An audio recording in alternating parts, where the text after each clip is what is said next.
ही प्रत्येकाच्या आयुष्यातील पहिली गुरु, संस्काराची शिदोरी आणि त्यागाची मूर्ती असते. अशा मातृत्वाला मानवंदना देण्यासाठी वृत्तांत जिल्हा या वृत्तपत्राच्या 10व्या वर्धापन दिनानिमित्त आयोजित करण्यात आलेला माय मदर सन्मान सोहळा रविवारी दिनांक 10 मे रोजी सायंकाळी अंबरनाथ पश्चिमेकडील महात्मा गांधी विद्यालय सभागृह येथे अत्यंत उत्साहपूर्ण आणि भावनिक वातावरणात पार पडला. या आगळ्यावेगळ्या सोहळ्यात विविध क्षेत्रात उल्लेखनीय कार्य करणाऱ्या व्यक्तींच्या मातांचा शाल, पुष्पगुच्छ, तुळशीचे रोप आणि सन्मानपत्र देऊन गौरव करण्यात आला.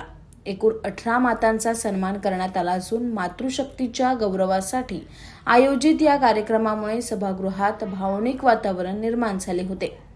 कार्यक्रमाला प्रमुख पाहुण्या म्हणून उपस्थित असलेल्या नगराध्यक्षा तेजश्री करंजुले पाटील यांनी आपल्या भाषणातून आईच्या त्यागाचे महत्त्व अधोरेखित केले.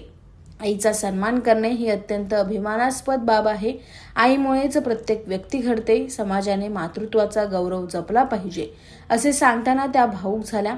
त्यांच्या मनोगताला उपस्थितांकडून उत्स्फूर्त प्रतिसाद लाभला. यावेळी उल्हासनगर महानगरपालिकेचे सभापती विपुल मयेकर, नगरसेवक दिलीप आढाव, नगरसेविका अल्पना गोरे, रेश्मा सुर्वे, पूनम शेलार, माजी नगरसेवक धनंजय सुर्वे, संभाजी कळमकर, अखिल भारतीय मानवाधिकार संघटनेचे गव्हर्नर अजयराव चिरवेल्ला, जिल्हा प्रमुख प्रदीप कुमावत, अंबरनाथ टकारी सामाजिक संस्थेचे अध्यक्ष हेमंत जाधव, भटके विमुक्त सामाजिक संस्थेचे संस्थापक सुंदरलाल डांगे, भटके विमुक्त संघटनेचे भीमराव इंगोले, भाजपाच्या रुपाली लठ्ठे, भाजपा पश्चिम मंडळ अध्यक्ष पूनम जाधव यांच्यासह विविध मान्यवर उपस्थित होते. या सन्मान सोहळ्यात महिला जिम ट्रेनर, कुस्तीपटू, डॉक्टर, इंजिनियर, समाजसेवक तसेच विविध क्षेत्रात उल्लेखनीय यश संपादन करणाऱ्या व्यक्तींच्या मातांचा सन्मान करण्यात आलाय. त्यामुळे हा कार्यक्रम समाजात आईच्या योगदानाचा गौरव करणारा प्रेरणादायी उपक्रम ठरला. या विशेष कार्यक्रमाचे आयोजन वृत्तांत जिल्हा या वृत्तपत्राचे संपादक शत्रुघ्न भीमाकांत उमाप यांनी केले होते. कार्यक्रमाचे संपूर्ण नियोजन आणि व्यवस्थापन वृत्तांत जिल्हा मित्र परिवाराने यशस्वीरित्या पार पाडले. यासाठी पुष्कराज गायकवाड, बाबू आढाव, तुषार जाधव, फाल्गुनी गायकवाड, संजय केंगार तसेच ॲडव्होकेट कंसे मॅडम, महेंद्र शिंपी यांनी विशेष परिश्रम घेतले.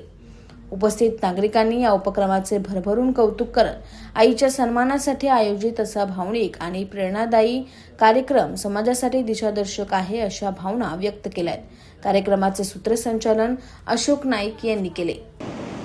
सर्वप्रथम वृत्तांत जिल्ह्याच्या 10व्या वर्धापनानिमित्त मी शुभेच्छा देते आणि खरंच खूप सुंदर कार्यक्रम आपण करत आहात की माय मदर हा जो सत्कार सोहळा आपण करणार कॉन्सेप्ट इतका सुंदर आहे. कारण की आईला आई म्हणून कोणी सन्मान देणं म्हणजे मला मी बघितलंच नाही होते आणि हे सन्मान आपण देतात. खरंच खूप कौतुकास्पद आहे. आणि कारण की आई मला आता माहिती मी आज माझ्या आईबद्दल बोलते. खूप कमी वेळा आपण आपल्या आईबद्दल किंवा असं बोलायला मिळतं आणि आज मला वाटतं मिळालं मला बोलायचं की आईबद्दल सांगण्यासाठी. माझ्या आयुष्यात माझ्या आईचा रोल खरंच खूप महत्त्वाचा आहे. कारण की वयाच्या 9व्या वर्षी माझे वडील वारले. त्याच्यामुळे आईचा रोल मला माझे वडील आठवतच नाही. आणि पूर्ण शिक्षणामध्ये असेल तर मोठी होऊन आतापर्यंत ती माझ्या मागे होती. तिचे आशीर्वाद माझ्या मागे. तुम्हाला सांगते आता ती मुलगी आली आणि ज्या आता दोन्ही आयांना आपण दिले सन्मान मला वाटतं त्यांच्या पण कष्टामध्ये आणि त्याच्या आईने जेवढी ती लागली असेल तेवढाच तिने कष्ट घेतला. म्हणजे मी सुद्धा सीए करत असताना जेव्हा मी 4 वाजता उठून अभ्यास करायचे तेव्हा माझी आई पण उठायची बरोबर. आणि नंतर माझं ऑफिस पण होतं बदलापूरमध्ये. ऑफिसमध्ये पण मला कधी सोबत हवी असेल माझी आई माझ्या बरोबर. म्हणजे प्रत्येक ठिकाणी ती माझ्या बरोबर असायची. त्याच्यामुळे आज खरंच खूप म्हणजे अभिमान आहे. तिच्या ती एवढीच हे आहे ना स्ट्रॉंग आहे. तो स्ट्रॉंग तिचा तो नेचर मला वाटतं माझ्यामध्ये आलेला आहे आणि ती खंबीरता माझ्या आईने मला दिली आहे. अजून एक गोष्ट लग्न झाल्यानंतर दुसरी आई मला मिळाली म्हणजे सासू. म्हणजे त्यांच्याबद्दल पण बोलणं इतकं म्हणजे सासू वेगळा शब्दच नाही आमच्याकडे. अविष्णरीतच नाही. मला वाटतं मी खूप जास्त लकी आहे की मला सासू सासरे स्वरूपात आणि वडिलांची जी मला राहिलं होतं ती कमतरता होती की माझ्या सासऱ्याने मुली करतात आणि त्यांची तिसरी मुलगीच म्हणून मला ते हे करतात. म्हणजे आमच्या घरामध्ये 2 मुलींना कुठलीच गोष्ट